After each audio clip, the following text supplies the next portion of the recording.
Kebaikan-kebajikan itu adalah makanan Tuhan. Kebaikan itu Tuhan tidak minta pada manusia apa-apa. Kebaikan. Ini niatnya sudah. Saya yakin kita punya pendidikan begitu tinggi. Tujuan saya terus terang. Karena nama saya sudah Sobring Tomo. Saya dari kecil ingin berbuat bermanfaat untuk bangsa, untuk dunia, untuk negara. Ingin terus terang. Makanya anak saya 7 yang laki, Budi, Mulia, Jaya, Raya, Wahyu, Surya, Bahagia. Ini terkabul. Inilah saya bawa pulang nanti. Mudah-mudahan meskipun saya tidak dapat, tapi yaitu Budi, Mulia adalah Panglima. Inilah Pancasila saya.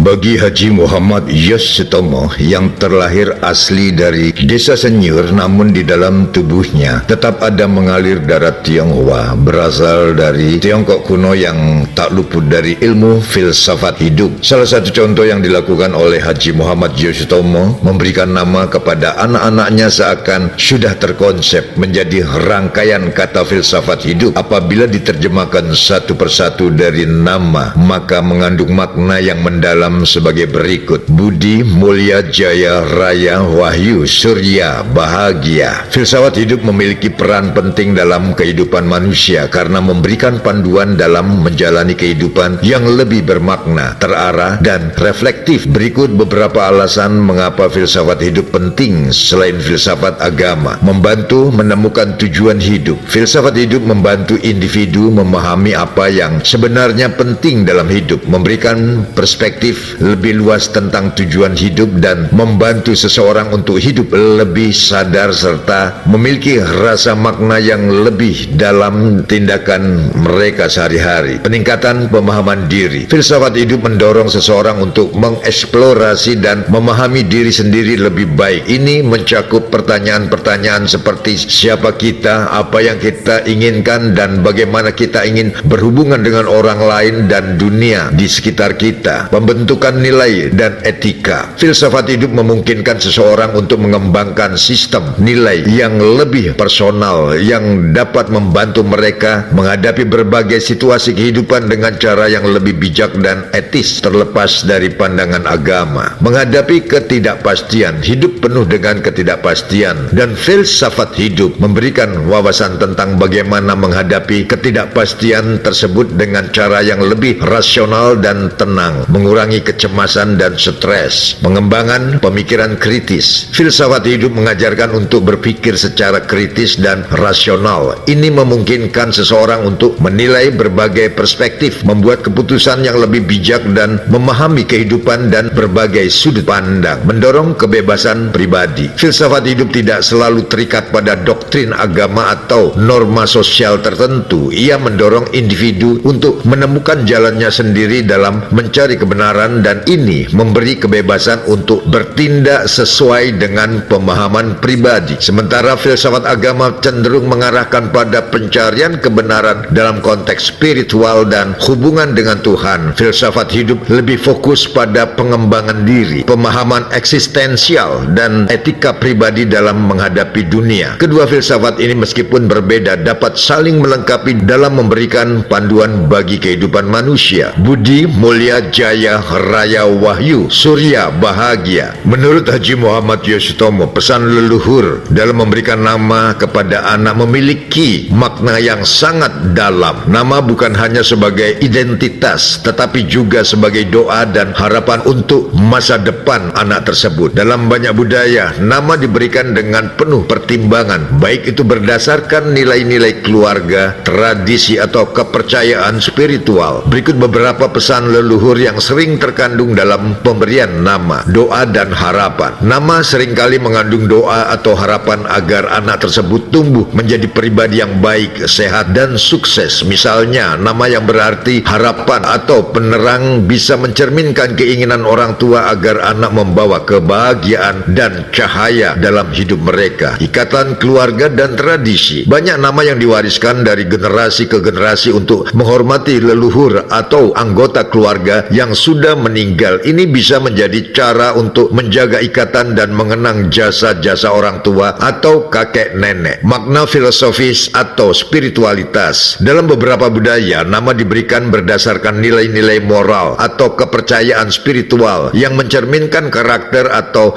nilai-nilai yang diinginkan untuk dimiliki oleh anak. Misalnya, nama yang berarti kebijaksanaan, keberanian atau ketulusan bisa mencerminkan sifat yang dihargai dalam keluarga atau masyarakat. Simbol kekuatan dan identitas. Nama juga bisa mencerminkan kekuatan atau kualitas yang ingin diteruskan pada anak. Dalam budaya tertentu, nama yang mencerminkan keberanian, kecerdasan atau kekuatan fisik menjadi simbol harapan bagi anak tersebut untuk tumbuh menjadi individu yang tangguh. Perkembangan dan pertumbuhan. Pemberian nama seringkali juga terkait dengan waktu kelahiran, musim atau kondisi alam sekitar pada saat kelahiran. Nama bisa berkaitan dengan elemen alam seperti angin, matahari atau gunung yang melambangkan kekuatan alam dan kehidupan yang berkesinambungan. Pemberian nama adalah salah satu cara bagi orang tua untuk memberikan pengaruh dan arah hidup bagi anak, sekaligus menjaga warisan budaya dan tradisi yang ada dalam keluarga atau masyarakat mereka. Dalam Islam, memberikan nama yang baik pada anak adalah sunnah dan sangat dianjurkan. Rasulullah SAW memberikan perhatian khusus terhadap nama karena nama merupakan doa dan bisa berdampak pada kepribadian anak. Berikut beberapa hadis tentang pemberian nama kepada anak. Memberikan nama yang baik. Rasulullah SAW bersabda, "Sesungguhnya kalian akan dipanggil pada hari kiamat dengan nama-nama kalian dan nama-nama bapak kalian, maka perbaguslah nama-nama kalian." HR Abu Daud nomor 4948. Nama yang paling dicintai Allah. Rasulullah SAW bersabda, "Sesungguhnya nama yang paling dicintai oleh Allah adalah Abdullah dan Abdurrahman." HR Muslim nomor 2132. Menghindari nama yang buruk. Rasulullah SAW pernah mengubah nama seseorang yang memiliki arti buruk menjadi nama yang lebih baik. Contoh, Rasulullah SAW mengganti nama seseorang wanita dari Asia yang durhaka menjadi Jamilah yang cantik. HR Muslim nomor 2139. Memberi nama pada hari ketujuh. Rasulullah SAW bersabda, "Seorang anak tergadai dengan akikahnya disembelihkan untuknya pada hari ketujuh, diberi nama dan dicukur rambutnya." HR Dawud nomor 2838, Tirmizi nomor 1522. Sehingga kesimpulannya bahwa dalam agama Islam sangat menganjurkan memberi nama yang baik, indah maknanya, serta mengandung doa dan harapan. Nama yang buruk atau bermakna negatif sebaiknya dihindari. Entah bagaimana ceritanya, bukan berarti Haji Muhammad Yoshitomo tidak menghargai leluhurnya yang asli, memiliki filsafat Tiongkok kuno, atau anjuran Rasulullah SAW untuk memberikan nama yang bernuansa Islam. Malahan Haji Muhammad Yoshitomo yang terlahir dari tanah Kutai, Kalimantan Timur, terpanggil batinnya untuk memberikan nama setiap anaknya bernuansa Jawa, sehingga dari satu nama ke lain nama anak-anaknya, Haji Muhammad Yoshitomo benar-benar mengandung makna yang lebih mendalam, seakan sebagai petunjuk kepada setiap jiwa dalam mengarungi kehidupan menjadi berarti, bermanfaat buat orang lain, dan ketika kembali kepadanya meninggalkan warisan pesan filsafat sebagai berikut: Budi Mulya Jaya Raya, Wahyu Surya Bahagia.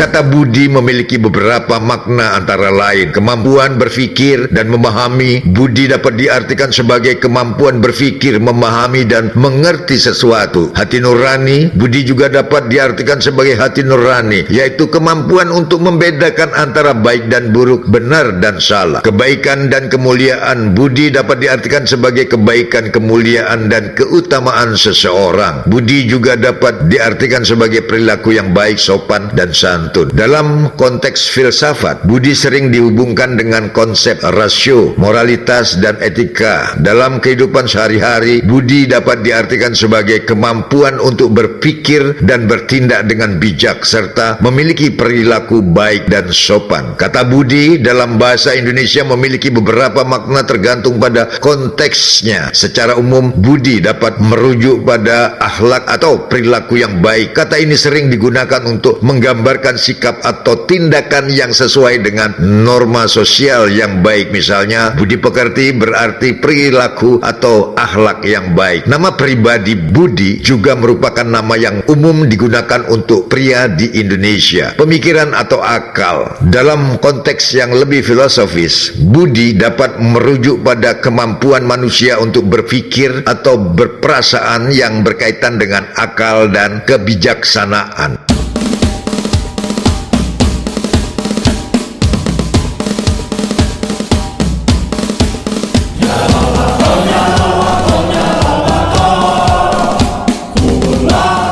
Kata mulia memiliki beberapa makna antara lain luhur dan terhormat. Mulia dapat diartikan sebagai sesuatu yang luhur, terhormat dan memiliki nilai tinggi, bermoral dan berakhlak baik. Mulia juga dapat diartikan sebagai seseorang yang memiliki moral dan akhlak yang baik serta berperilaku yang terpuji, berharga dan bernilai. Mulia dapat diartikan sebagai sesuatu yang berharga dan bernilai, baik secara material maupun spiritual, mengagumkan dan terpuji. Mulia juga dapat diartikan sebagai sesuatu yang mengagumkan dan terpuji, serta patut dijadikan contoh dalam konteks kehidupan sehari-hari. Kata mulia sering digunakan untuk menggambarkan seseorang yang memiliki sifat-sifat yang baik, seperti kejujuran, keadilan, dan kasih sayang. Contohnya, seseorang yang memiliki hati yang mulia akan selalu berbuat baik dan membantu orang lain. Kata mulia dalam bahasa Indonesia memiliki beberapa makna tergantung pada konteksnya, diantaranya bermartabat tinggi atau luhur, menggambarkan sesuatu yang memiliki nilai moral, etika atau kehormatan yang tinggi. Contoh, ia dikenal sebagai orang yang berhati mulia. Terhormat atau dihormati digunakan untuk menunjukkan kedudukan atau status yang tinggi dalam masyarakat. Contoh, yang mulia hakim. Agung atau sangat bernilai dalam konteks tujuan atau niat. Contoh, ia berjuang demi tujuan yang mulia. Jadi secara umum, mulia menunjukkan pada sesuatu yang baik, luhur dan pantas dihormati.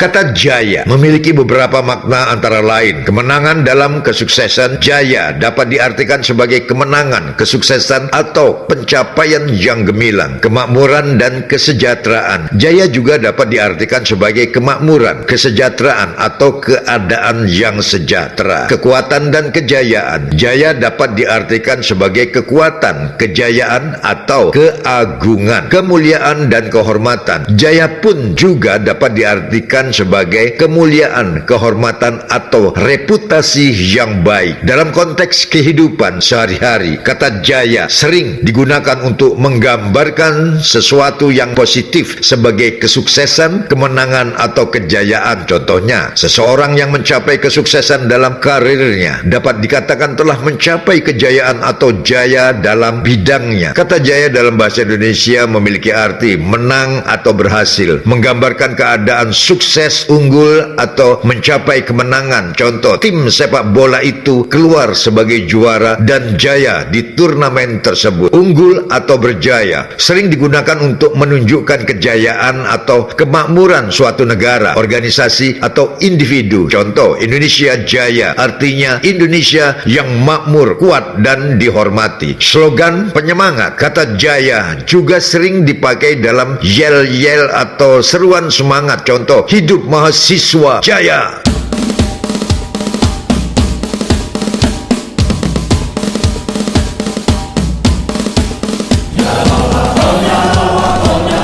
Kata raya memiliki beberapa makna antara lain besar dan agung. Raya dapat diartikan sebagai sesuatu yang besar, agung, atau luar biasa. Kemegahan dan keagungan. Raya juga dapat diartikan sebagai kemegahan, keagungan, atau kebesaran. Peringatan atau perayaan besar. Raya sering digunakan untuk menggambarkan peringatan atau perayaan besar seperti Idul Fitri atau Natal. Keluasan dan kelebaran. Raya dapat diartikan sebagai keluasan, kelebaran, atau kebesaran dalam arti fisik atau abstrak. Dalam konteks kehidupan sehari-hari, kata raya sering digunakan untuk menggambarkan sesuatu yang besar, agung, atau luar biasa, seperti perayaan besar atau hari raya. Contohnya, Idul Fitri sering disebut sebagai Hari Raya Idul Fitri karena merupakan perayaan besar bagi umat Islam. Kata raya dalam bahasa Indonesia umumnya bermakna besar atau agung, digunakan untuk menunjukkan sesuatu yang luas, penting, atau berskala besar. Contoh, hari raya besar keagamaan, jalan raya, jalan besar utama. Utama atau pokok dalam beberapa konteks.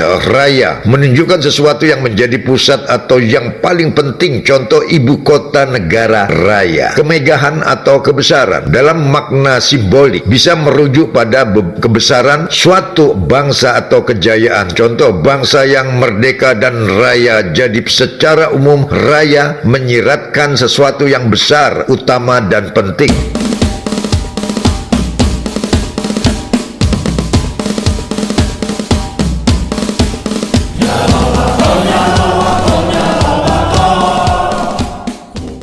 Kata wahyu memiliki makna yang sangat penting dalam konteks agama, terutama dalam Islam. Berikut adalah beberapa makna kata wahyu. Pemberian ilahi. Wahyu diartikan sebagai pemberian atau pesan dari Allah Subhanahu wa Ta'ala kepada Rasulullah Sallallahu Alaihi Wasallam atau Rasulnya. Pesan ilahi. Wahyu juga diartikan sebagai pesan atau firman Allah Subhanahu wa Ta'ala yang disampaikan kepada manusia melalui nabi atau Rasulnya. Sumber petunjuk. Wahyu dianggap sebagai sumber petunjuk dan bimbingan bagi manusia dalam menjalani kehidupan. Komunikasi langsung dengan Allah. Wahyu diyakini sebagai bentuk komunikasi langsung antara Allah Subhanahu wa Ta'ala dan Nabi atau Rasulnya. Dalam Islam, wahyu diyakini sebagai sumber utama ajaran Islam, yaitu Al-Quran dan Al-Hadis. Wahyu dianggap sebagai landasan bagi umat Islam dalam menjalankan kehidupan sehari-hari dan mencapai kebahagiaan di dunia dan akhirat. Kata wahyu memiliki makna yang dalam dan sering digunakan dalam konteks religius atau spiritual. Berikut maknanya. Penyampaian ilahi kepada nabi atau rasul. Wahyu adalah pesan atau dari Allah Subhanahu wa Ta'ala yang disampaikan kepada utusannya nabi rasul melalui cara tertentu. Contoh, wahyu yang diturunkan kepada Nabi Muhammad sallallahu alaihi wasallam berupa Al-Qur'an. Ilham atau petunjuk batin. Dalam konteks yang lebih luas, wahyu juga bisa bermakna ilham, petunjuk yang dirasakan sebagai bimbingan dan kekuatan ilahi, meskipun bukan dalam bentuk wahyu kenabian. Nama pribadi. Wahyu juga sering dijadikan nama laki-laki di Indonesia karena maknanya yang dianggap suci dan istimewa. Secara umum, wahyu menyiratkan pesan suci, pencerahan, atau petunjuk dari Tuhan.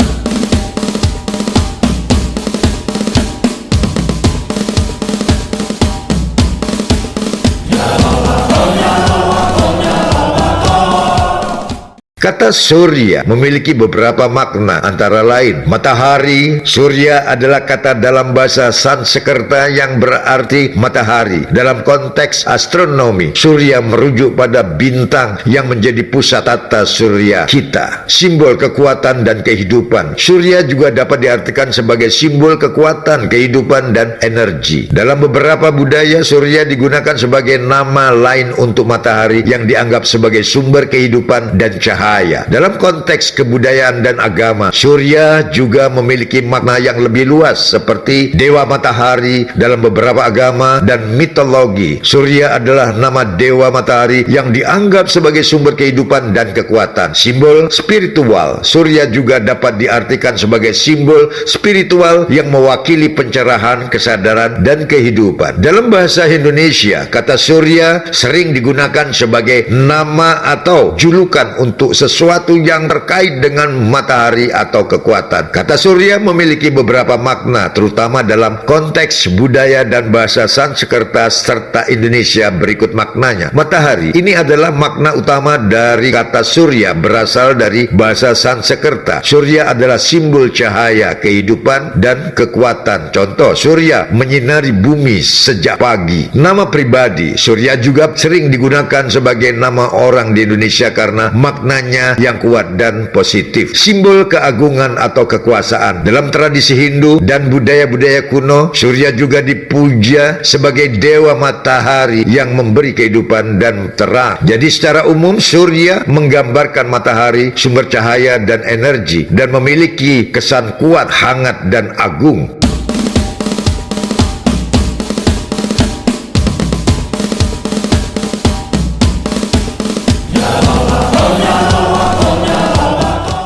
Kata bahagia memiliki makna yang lebih positif dan mendalam. Berikut adalah beberapa makna kata bahagia. Kesejahteraan dan kebahagiaan. Bahagia diartikan sebagai keadaan yang sejahtera, terang, tenang, dan damai, baik secara fisik maupun mental. Kegembiraan dan kesenangan. Bahagia juga diartikan sebagai perasaan gembira, senang, dan puas dengan kehidupan atau situasi tertentu. Kepuasan dan kebanggaan. Bahagia dapat diartikan sebagai perasaan puas dan bangga dengan pencapaian atau keberhasilan tertentu. Keseimbangan dan harmoni. Bahagia juga dapat diartikan sebagai keadaan yang seimbang dan harmonis antara aspek-aspek kehidupan seperti fisik, mental, dan spiritual. Dalam konteks kehidupan sehari-hari, bahagia dapat diartikan sebagai perasaan positif. Bahagia adalah perasaan positif yang dapat dirasakan ketika seseorang merasa puas, gembira, atau senang dengan kehidupan atau situasi tertentu. Kualitas hidup. Bahagia juga dapat diartikan sebagai kualitas hidup yang baik yang dapat diraih melalui pencapaian tujuan, hubungan yang baik dengan orang lain, atau kegiatan yang menyenangkan. Secara umum, bahagia adalah keadaan yang diinginkan oleh banyak orang dan dapat diraih melalui berbagai cara seperti membangun hubungan yang baik dengan orang lain dapat membawa kebahagiaan dan kepuasan. Mencapai tujuan dan keberhasilan dapat membawa kebahagiaan dan kepuasan. Menikmati kegiatan yang menyenangkan dan membuat kita gembira dapat membawa kebahagiaan. Membangun keseimbangan hidup yang baik antara aspek-aspek kehidupan dapat membawa kebahagiaan dan kesejahteraan. Kata bahagia berarti perasaan senang dan tenteram. Bahagia adalah kondisi emosional ketika seseorang merasa puas, damai, dan penuh sukacita. Contoh, ia merasa sangat bahagia bersama keluarganya. Keadaan sejahtera lahir dan batin tidak hanya soal emosi, tapi juga mencakup hidup yang harmonis, cukup, dan bermakna. Contoh, bahagia bukan soal harta, tetapi hati yang damai. Kondisi ideal dalam hidup. Banyak orang menganggap bahagia sebagai tujuan utama dalam hidup, yaitu saat seseorang merasa hidupnya utuh dan bernilai. Singkatnya, bahagia adalah keadaan hati yang penuh rasa syukur, damai, dan bahagia. Budi Mulya Jaya Raya, Wahyu Surya Bahagia.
kasih.